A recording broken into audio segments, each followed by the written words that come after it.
Addison is now 7 years old. At the age of 3 months old, had a brain aneurysm and a stroke. As a general diagnosis, she's cerebral palsy quadriplegic, chronic seizures disorder, just to name a few. After 2 months in the hospital, Addison survived, and she moved far past what the doctors wanted her to move to. So we do have a miracle, and we give God thanks for that.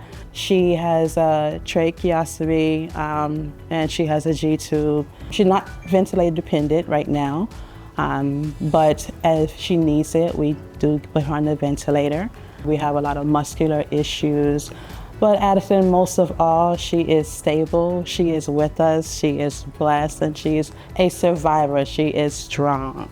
I am a registered nurse, and I found out about home health when working in the hospital one day as a secretary at the time, and I saw nurses coming in to cover staff.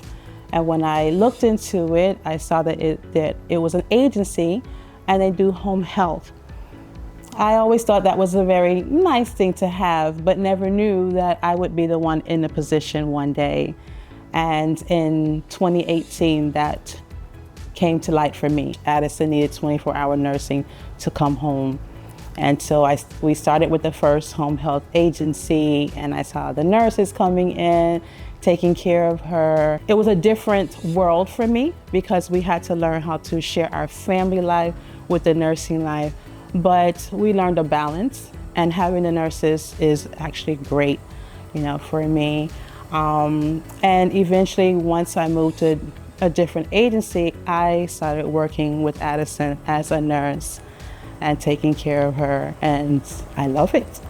I came from hospital working. I've been a nurse for about 11 years, and I came from the hospital world to home health.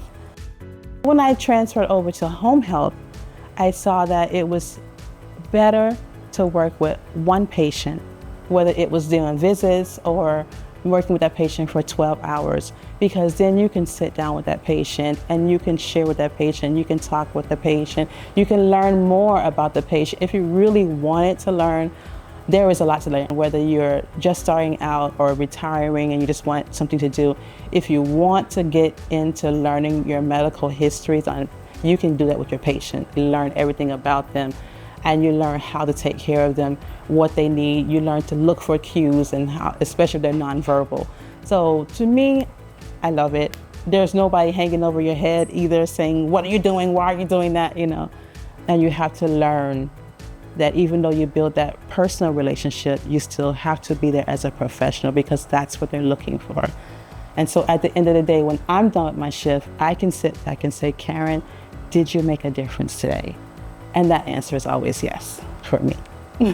So being a mom and a nurse, I am able to work with care options for kids with Addison, but I would encourage any family member who has a medical license, you can work with your child and get paid for it.